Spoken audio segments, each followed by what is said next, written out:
ಒಬ್ಬ ಮಧ್ಯಮ ವರ್ಗದ ಹುಡುಗ, ಅವನ ಜೇಬಿನಲ್ಲಿ ₹1 ಇರಲಿಲ್ಲ. ಹೇಗೆ ಕಟ್ಟಿದನು $multi-billion ಟೆಕ್ ಸಾಮ್ರಾಜ್ಯ? ಮತ್ತು ಆ ರಹಸ್ಯಮಯ ₹10,000 ಎಲ್ಲವನ್ನೂ ಬದಲಿಸಿದ ಆ ಕ್ಷಣ ನಿಜವಾಗಿ ಏನಾಯಿತು? 1946 ಮೈಸೂರು, ಒಂದು ಸಾಮಾನ್ಯ ಮನೆ. ನಾರಾಯಣ ಮೂರ್ತಿ ಬಾಲ್ಯದಿಂದಲೇ ಸರಳತೆ, ಶಿಸ್ತಿನ ಜೀವನ ಮತ್ತು ಓದಿನಲ್ಲಿ ತೀಕ್ಷ್ಣರಾಗಿದ್ದರು. ಆದರೆ ಅವರ ಕನಸುಗಳು ಅವರ ಪರಿಸ್ಥಿತಿಗಿಂತ ತುಂಬಾ ದೊಡ್ಡವು. ಅವರು ಎಂಜಿನಿಯರಿಂಗ್ ಓದಿ IIT ಕಾನ್ಪುರಕ್ಕೆ ಹೋದರು. ಅಲ್ಲಿ ಇತರರು ವಿದೇಶದಲ್ಲಿ ಕರಿಯರ್ ಆಯ್ಕೆ ಮಾಡುತ್ತಿದ್ದಾಗ ಅವರು ಪ್ಯಾರಿಸ್ಗೆ ಹೋದರು, ಸಮಾಜವಾದ ಮತ್ತು ಸಮಾನತೆಯ ಆಲೋಚನೆಗಳೊಂದಿಗೆ. 1974 ಬಲ್ಗೇರಿಯಾ. ಒಂದು ತಪ್ಪು ಅರ್ಥೈಸಿಕೆ ಮತ್ತು ಅವರನ್ನು ಬಂಧಿಸಲಾಯಿತು.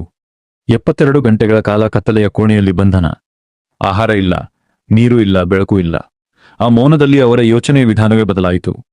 ಅವರು ಅರ್ಥ ಮಾಡಿಕೊಂಡರು, ವಿಕಾಸವನ್ನು ಸಮಾನತೆ ಒತ್ತಾಯದಿಂದ ತರಲಾಗುವುದಿಲ್ಲ, ಅವಕಾಶಗಳನ್ನು ನೀಡುವುದರಿಂದ ಬರುತ್ತದೆ.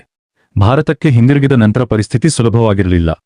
ಲೈಸೆನ್ಸ್ ರಾಜ್, ಬ್ಯೂರೋಕ್ರಸಿ ಮತ್ತು ಸಂಪನ್ಮೂಲಗಳ ಕೊರತೆ. ವ್ಯವಹಾರ ಆರಂಭಿಸುವುದು ಬಹಳ ಕಷ್ಟವಾಗಿತ್ತು. ಒಂದು ಚಿಕ್ಕ ಕೊಠಡಿ, 7 ಜನ.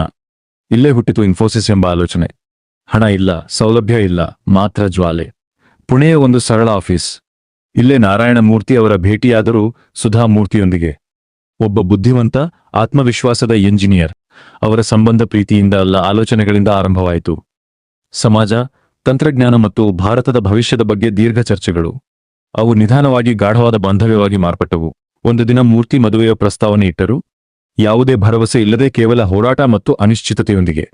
ಮತ್ತು ಸುಧಾ ಆಯ್ಕೆ ಮಾಡಿದ್ದು ಆರಾಮವಲ್ಲ, ನಂಬಿಕೆ. ಸರಳ, ಶಾಂತ ಮದುವೆ. ಶೋಭೆ ಇಲ್ಲ, ಗ್ಯಾರಂಟಿ ಇಲ್ಲ, ಕೇವಲ ನಂಬಿಕೆಗೆ ಆಧಾರಿತ ಹೊಸ ಆರಂಭ. ಆ ನಂಬಿಕೆ ಒಂದು ಕನಸಿನ ನೆಲೆಯಾಯಿತು. ಅದು ಎಲ್ಲವನ್ನೂ ಬದಲಿಸಿತು.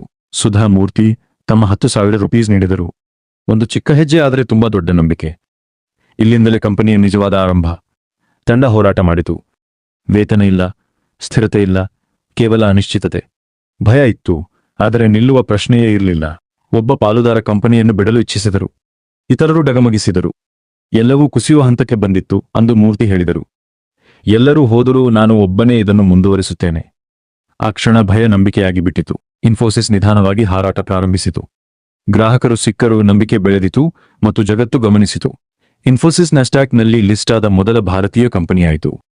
ಭಾರತ ಮೊದಲ ಬಾರಿಗೆ ಜಾಗತಿಕ ಟೆಕ್ ಲೋಕದಲ್ಲಿ ತನ್ನ ಸ್ಥಾನವನ್ನು ಸಾಧಿಸಿತು.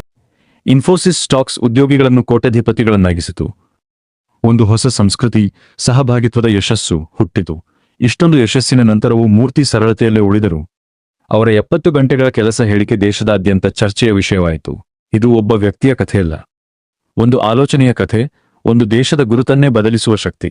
ಸಾಮ್ರಾಜ್ಯಗಳು ಹಣದಿಂದ ನಿರ್ಮಾಣವಾಗುವುದಿಲ್ಲ, ಅವು ನಿರ್ಮಾಣವಾಗುವುದು ಯಾರೂ ನೋಡದ ಕ್ಷಣಗಳಲ್ಲಿ.